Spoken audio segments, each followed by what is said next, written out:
السلام علیکم ورحمۃ اللہ تعالی وبرکاتہ۔ نحمده ونصلي ونسلم على رسوله الكريم، اما بعد فاعوذ باللہ من الشیطان الرجیم، بسم اللہ الرحمن الرحیم۔ ان اللہ وملائکتہ یصلون علی النبی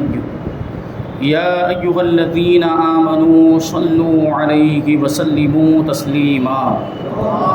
اللہم صل علی سیدنا ومولانا محمد معدن الجود والکرم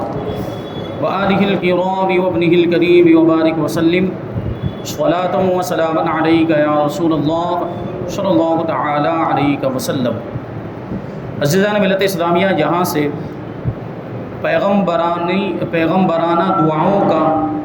بیان شروع ہو رہا ہے، یعنی وہ دعائیں جو حضور پاک صلی اللہ علیہ وسلم نے تعلیم فرمائی، جو حضور پاک صلی اللہ علیہ وسلم نے سکھائی اور جن کے فضائل حدیثوں میں آئے۔ خدا بند قدوس کے دربار میں بندوں کی دعاؤں کا بہت ہی بڑا درجہ ہے، اور دعاؤں کی فضیلتیں بیان کی گئی، اور دواؤں کی طرح دعاؤں میں بھی خلاق عالم نے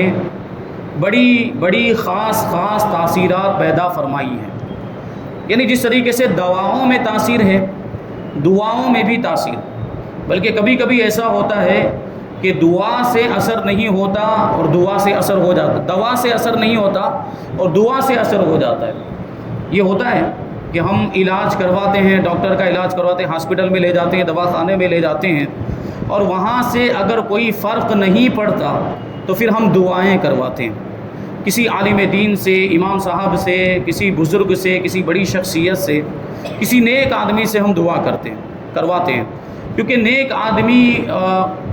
دعا کرتا ہے تو اس میں قبولیت کی زیادہ امید ہوتی ہے۔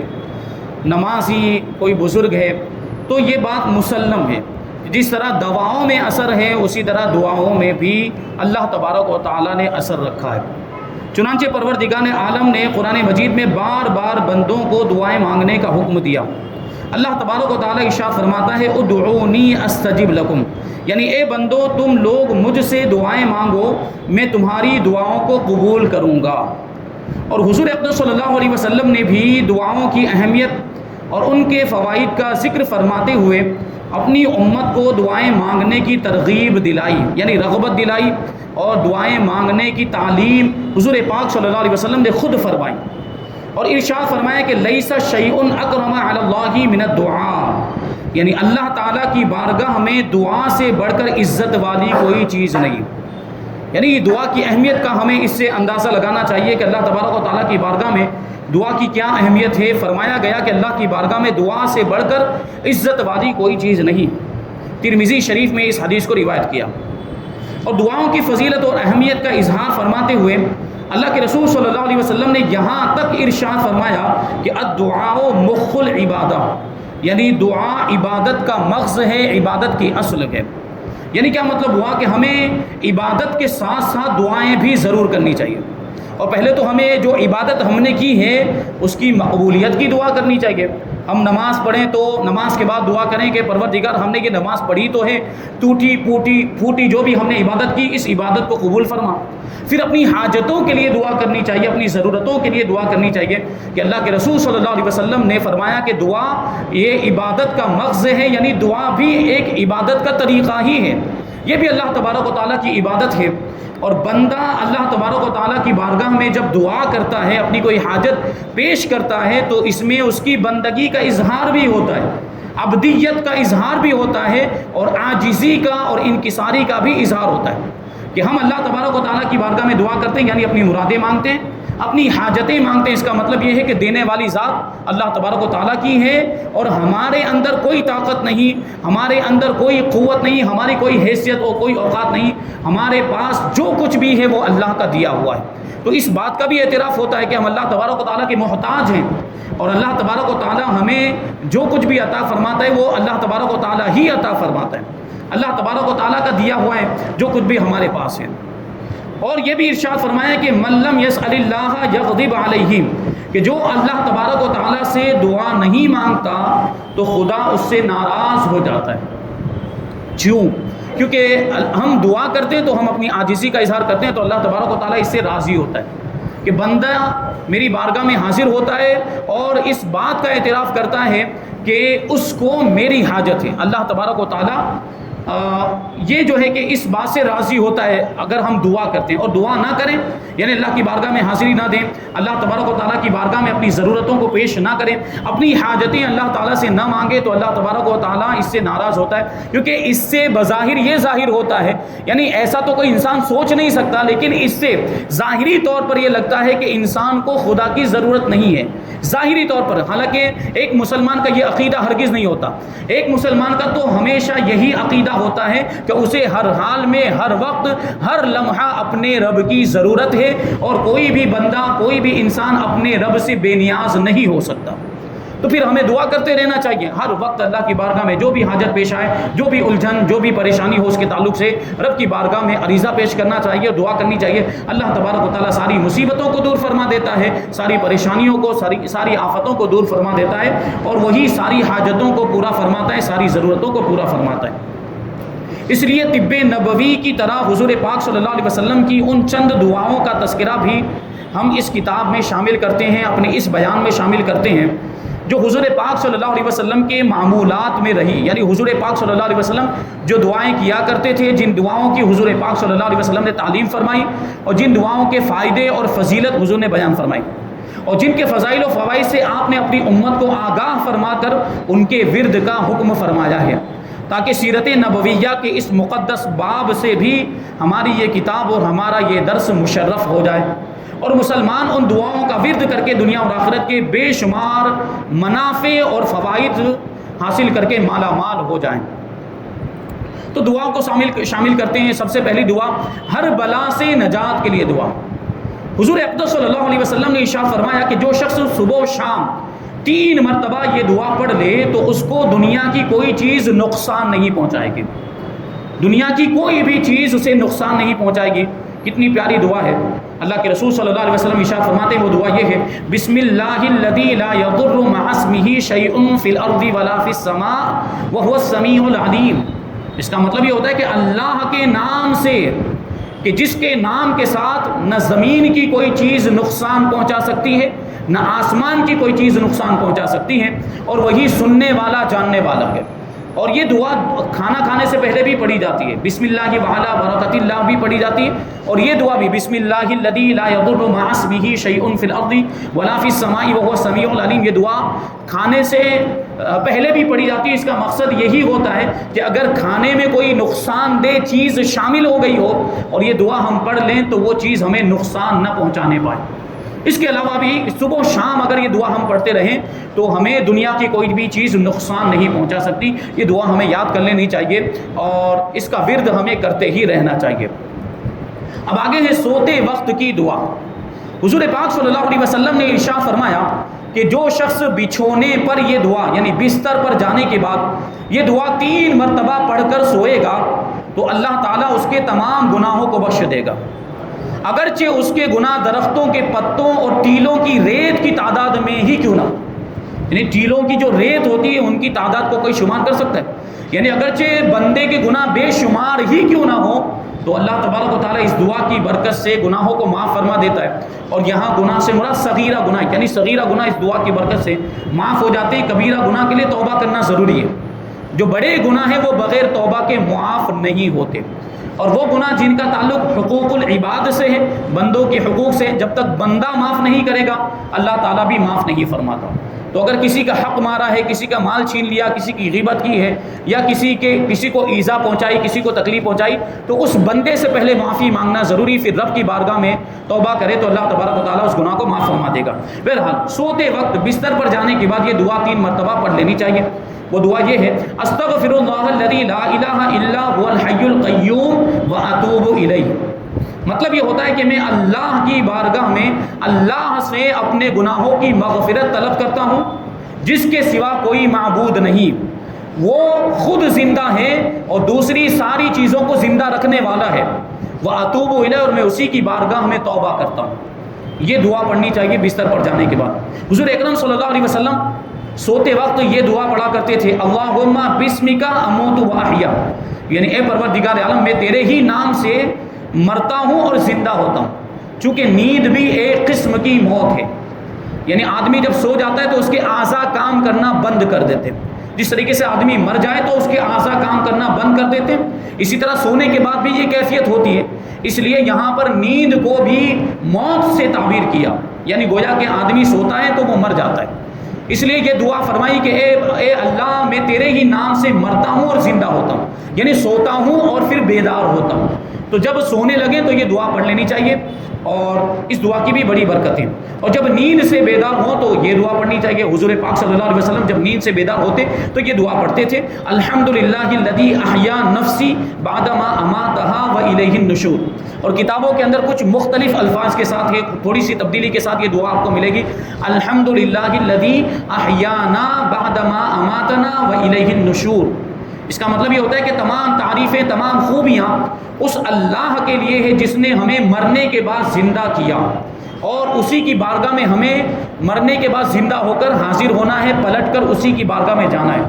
یعنی قبروں سے اٹھنے کے بعد اللہ کی بارگاہ ہی میں ہم کو پہنچنا اور حساب و کتاب ہوگا۔ تو یہ اٹھنے کے بعد ہم دعا پڑھیں۔ اب آگے ہے کہ رات میں جاگے تو کیا پڑھیں، یعنی رات میں سونے کے بعد اگر آنکھ کھل جائے آدھی رات کو یا رات کے کسی بھی وقت میں اگر ہماری آنکھ کھل جائے، ہم بیدار ہو جائیں، جاگ جائیں، تو پھر یہ دعا پڑھنی چاہیے۔ حضور اقدس صلی اللہ علیہ وسلم نے ارشاد فرمایا کہ جو شخص رات میں نیند سے بیدار ہو تو وہ یہ دعا پڑھے، پھر اس کے بعد جو دعا مانگے گا وہ دعا اس کی مقبول ہوگی، اور وضو کر کے جو نماز پڑھے گا وہ نماز بھی مقبول ہوگی۔ وہ دعا یہ ہے، لا الہ الا اللہ وحدہ لا شریک لہ لہ الملک ولہ الحمد وہو علی کل شیء قدیر وسبحان اللہ والحمد للہ ولا الہ الا اللہ واللہ اکبر ولا حول ولا قوة الا باللہ۔ یعنی اللہ کے سوا کوئی معبود نہیں، وہ اکیلا ہے، تنہا ہے، اس کا کوئی شریک نہیں، اسی کے لیے ساری بادشاہت ہے اور اسی کے لیے تمام خوبیاں ہیں، اور وہ ہر شے پر قادر ہے، ہر ممکن چیز پر قادر ہے، اور اللہ کی ذات پاک ہے اور اللہ ہی کے لیے ساری خوبیاں ہیں، اللہ کے سوا کوئی معبود نہیں، اور اللہ سب سے بڑا ہے، اور کوئی گناہ سے بچنے کی طاقت اور نیکی کرنے کی قوت نہیں مگر اللہ ہی سے ہے، یعنی گناہ سے بچنے کی طاقت بھی اللہ ہی عطا فرماتا ہے اور نیکیاں کرنے کی قوت بھی اللہ ہی عطا فرماتا ہے۔ یہ کتنی پیاری دعا ہے۔ اور چوتھا کلمہ جو ہم پڑھتے ہیں یہ سارے الفاظ تقریباً اس کے اندر آتے ہیں، تو یہ یاد کر لینا چاہیے اور اس کو پڑھتے رہنا چاہیے۔ اب آگے ایک دعا ہے گھر سے نکلتے وقت پڑھنے کی دعا۔ حضور پاک صلی اللہ علیہ وسلم نے ارشاد فرمایا کہ جو شخص اپنے گھر سے باہر نکلتے وقت یہ دعا پڑھ لے، یعنی چاہے سفر میں جا رہا ہو یا ایسے ہی کام کاج کے لیے نکل رہا ہو، کاروبار کے لیے نکل رہا ہو، دکان کے لیے جا رہا ہو یا کہیں بھی جا رہا ہو، تو گھر سے نکلتے وقت یہ دعا پڑھ لینی چاہیے۔ جو شخص یہ دعا پڑھے گا گھر سے نکلتے وقت تو اس کی مشکلات دور ہو جائیں گی، اور وہ دشمنوں کے شر سے یعنی دشمنوں کی برائی سے محفوظ رہے گا، اور شیطان اس سے الگ ہٹ جائے گا، یعنی اب شیطان اس کو کوئی نقصان نہیں پہنچا پائے گا، اس کو بہکا نہیں پائے گا۔ وہ دعا یہ ہے، بسم اللہ توکلت علی اللہ ولا حول ولا قوۃ الا باللہ، یعنی اللہ کے نام سے میں گھر سے باہر نکل رہا ہوں تو وہاں بھی بسم اللہ پڑھیں کہ میں اللہ کے نام سے گھر سے باہر نکلتا ہوں اور میں نے اللہ ہی پر بھروسہ کیا، اور یہاں پر بھی کوئی قوت اور طاقت نہیں ہے مگر اللہ کی جانب ہی سے۔ اب یہاں سے ہم گھر سے باہر نکل رہے ہیں تو یہاں قوت و طاقت کا کیا مطلب ہوگا کہ مصیبتوں سے بچنے، بلاؤں سے بچنے، آفتوں سے بچنے کی طاقت نہیں اور محفوظ رہنے کی قوت نہیں ہے مگر اللہ کی جانب سے، کہ اللہ ہی ہمیں بلاؤں سے محفوظ رکھتا ہے، اللہ ہی ہمیں آفتوں مصیبتوں سے محفوظ رکھتا ہے، اور اللہ ہی ہمیں دشمنوں سے اور ساری برائیوں سے بچاتا ہے۔ تو یہ دعا پڑھ لینی چاہیے۔ اور آگے ہے بازار میں داخل ہو تو کیا پڑھیں، بازار میں جاتے وقت یہ دعا پڑھنی چاہیے۔ اللہ کے نبی صلی اللہ علیہ وسلم نے ارشاد فرمایا کہ جو شخص بازار میں داخل ہوتے وقت ان کلمات کو پڑھ لے، یعنی یہ دعا پڑھ لے، تو اللہ تبارک و تعالی 10 لاکھ نیکیاں اس کے نامہ اعمال میں لکھنے کا حکم فرمائے گا، اور اس کے 10 لاکھ گناہوں کو مٹا دے گا، اور اس کے 10 لاکھ درجات بلند فرمائے گا۔ نیکیاں کمانے کا کتنا آسان طریقہ، ہم بازار تو جاتے ہی رہتے کبھی نہ کبھی کچھ نہ کچھ خریدی کرنے کے لیے، کوئی سامان لینے کے لیے ہم بازار جاتے ہیں، تو بازار جاتے وقت بازار میں داخل ہونے کے وقت اگر یہ ہم دعا پڑھ لیں تو دیکھیں کتنا بڑا ثواب، 10 لاکھ گناہ معاف ہو جائیں گے، 10 لاکھ نیکیاں لکھ دی جائیں گی اور 10 لاکھ درجے بلند کر دیے جائیں گے نیکی کمانے کا۔ اللہ تبارک و تعالیٰ نے کتنا بہترین ذریعہ ہمیں عطا فرمایا، وہ دعا یہ ہے لا الہ الا اللہ وحدہ لا شریک لہ لہ الملک ولہ الحمد یحیی و یمیت وہو حی لا یموت بیدہ الخیر وہو علی کل شیء قدیر، کہ اللہ کے سوا کوئی معبود نہیں، وہ تنہا ہے، اس کا کوئی شریک نہیں، ساری بادشاہت اسی کے لیے ہے اور تمام خوبیاں اسی کے لیے ہیں، وہ جلاتا بھی ہے اور وہی مارتا بھی ہے، یعنی ہر جاندار کو وہی زندگی عطا فرماتا ہے اور موت بھی وہی عطا فرماتا ہے، اور وہ خود زندہ ہے، اس کو کبھی بھی موت نہیں آئے گی، اور اسی کے دستے قدرت میں ساری بھلائی ہے اور وہ ہر چیز پر قادر ہے۔ کتنی پیاری دعا، اس دعا کے معنی پر بھی غور کریں، اس کے ترجمہ پہ بھی غور کریں، اور اس کے ترجمے کو ذہن میں رکھ کے اگر ہم یہ دعا پڑھیں گے تو الگ ہی لطف آئے گا اور الگ ہی مزہ آئے گا۔ اب آگے ہے دعائے سفر، یعنی سفر میں پڑھنے کی دعا۔ حضرت عبداللہ ابن سرجس رضی اللہ تعالیٰ عنہ کا بیان ہے کہ حضور پاک صلی اللہ علیہ وسلم جب سفر کے لیے روانہ ہوتے تو یہ دعا پڑھتے تھے، اللہم انت الصاحب فی السفر والخلیفۃ فی الاہل،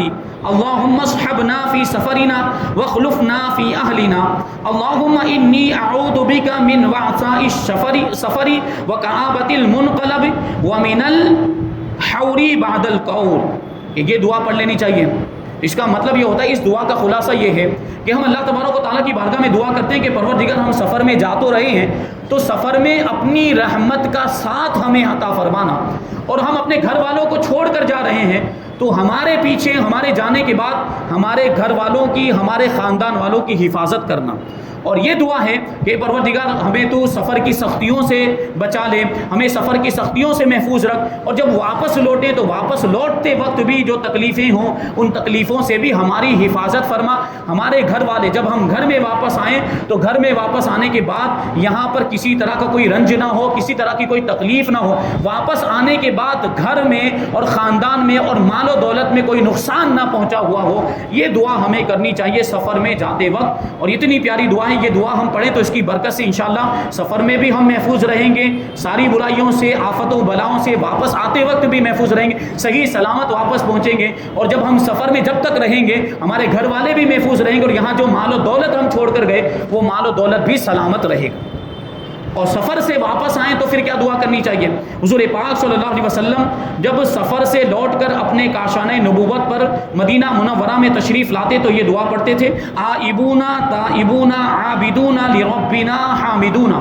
یعنی ہم واپس لوٹ کر آنے والے ہیں، ہم اللہ کی بارگاہ میں رجوع کرنے والے، ہم اللہ کی بارگاہ میں توبہ کرنے والے، ہم اپنے رب کی عبادت کرنے والے ہیں، اور ہم اپنے رب کی حمد بیان کرنے والے ہیں۔ جب اپنے گھر پر آ جائیں تو یہ دعا پڑھنی چاہیے، اور منزل پر پہنچے، اگر سفر کرنے کے بعد جہاں پر ہم پہنچنے والے تھے وہاں پر پہنچ گئے تو وہاں جا کر یہ دعا پڑھنی چاہیے۔ رحمت للعالمین صلی اللہ علیہ وسلم کا فرمان ہے کہ جو شخص سفر میں کسی جگہ پر پڑاؤ کرے، یعنی ایک تو یہ کہ ہم منزل پر پہنچ گئے اور کچھ چیزیں سفر کے دوران بھی اگر ہم کہیں رکے ہیں، بیچ میں ہم نے منزل کی، بیچ میں ہم نے پڑاؤ کیا ہے، عارضی طور پر رکے ہیں، تو وہاں پر یہ دعا پڑھنی چاہیے، کیونکہ ہم سفر کے اندر ہو سکتا ہے کسی جنگل میں رکیں یا کسی غیر مانوس جگہ پر رکے ہیں، وہاں پہ خطرہ رہتا ہے، وہاں پہ اندیشہ رہتا ہے کہ کوئی دشمن ہمیں نقصان پہنچا دے گا، ڈاکو بھی آ سکتے ہیں قافلے کو لوٹنے کے لیے، چور بھی آ سکتے ہیں، اور کوئی موذی جانور، تکلیف پہنچانے والا جانور بھی جنگل میں سے نکل کر آ گئے، شیر چیتا وغیرہ، اور وہ ہمیں تکلیف پہنچا سکتا ہے۔ تو اگر ہم سفر کے دوران راستے میں رکے ہیں یا منزل پر پہنچ گئے وہاں پر بھی اگر ہم رکے ہیں تو یہ دعا پڑھ لینی چاہیے، تو اللہ تبارک و تعالی ہماری حفاظت فرمائے گا۔ فرماتے ہیں کہ جو شخص سفر میں کسی جگہ پڑاؤ کرے اور یہ دعا پڑھ لے تو اس کو اس جگہ کسی قسم کا کوئی نقصان نہیں پہنچے گا، اور وہ دعا یہ ہے، اعوذ بکلمات اللہ التامات من شر ما خلق، کہ میں اللہ تبارک و تعالیٰ کے مکمل کلمات کی پناہ مانگتا ہوں اس کی مخلوقات کے شر سے۔ اب اس کی مخلوقات میں ساری چیزیں آ گئی، اب موذی جانور بھی اس میں آ گئے، ڈاکو بھی آ گئے، انسان بھی آ گئے، اور ساری چیزیں آ گئی جو بھی کسی بھی طرح کا نقصان پہنچا سکتی ہو، وہ ساری مخلوقات اس میں آ گئی۔ تو یہ دعا اگر ہم پڑھ لیں گے تو انشاءاللہ تبارک و تعالیٰ یہ ساری چیزوں کے شر سے ہم محفوظ رہیں گے، سفر میں بھی، اور سفر میں جہاں ہم نے پڑاؤ کیا وہاں پر اگر کوئی چیز اس طرح نقصان پہنچا سکتی ہے، یا ڈاکوؤں کا خوف ہے، دشمن کا خوف ہے، یا کسی موذی جانور کا خوف ہے، تو یہ دعا پڑھ لیں گے تو انشاءاللہ تبارک و تعالیٰ اللہ تبارک و تعالیٰ ہماری حفاظت فرمائے گا، ڈاکوؤں سے بھی، انسانوں سے بھی، دشمنوں سے بھی، اور تکلیف پہنچانے والے جانوروں سے بھی۔ تو یہ کچھ دعائیں بیان کی۔ اب انشاءاللہ اور بھی دعائیں ہیں آگے، کہ بے چینی ہو، بے قراری ہو، گھبراہٹ ہو رہی ہو تو کون سی دعا پڑھنی چاہیے، کسی مصیبت زدہ کو دیکھیں تو کون سی دعا پڑھنی چاہیے، کسی کو رخصت کر رہے ہوں تو اس کو رخصت کرتے وقت کون سی دعا پڑھنی چاہیے، اور کھانا کھا چکے، کھانا کھانے کے بعد کون سی دعا پڑھنی چاہیے، اگر آندھی طوفان آ جائے تو کون سی دعا پڑھنی چاہیے، اور بہت ساری دعائیں ہیں۔ انشاءاللہ تعالیٰ ان سب کو آئندہ درس میں ہم شامل کریں گے ترجمہ کے ساتھ، اور ان کا معنی مطلب بھی شامل کریں گے۔ اللہ تبارک و تعالیٰ کی بارگاہ میں دعا ہے کہ جو کچھ بھی بیان ہوا اس پر ہم سب کو عمل کرنے کی توفیق عطا فرمائے۔ حضور پاک صلی اللہ علیہ وسلم کی پیاری پیاری سنتوں اور آپ کے طریقوں پر، آپ کی بتائی ہوئی دعاؤں کو ہمیں ورد کرنے اور ان پر عمل کرنے کی توفیق عطا فرمائے۔ سیرت مصطفیٰ پر، احکام اسلام پر، شریعت مصطفیٰ پر ہم سب کو عمل کرنے کی توفیق عطا فرمائے۔ وما علینا الا البلاغ۔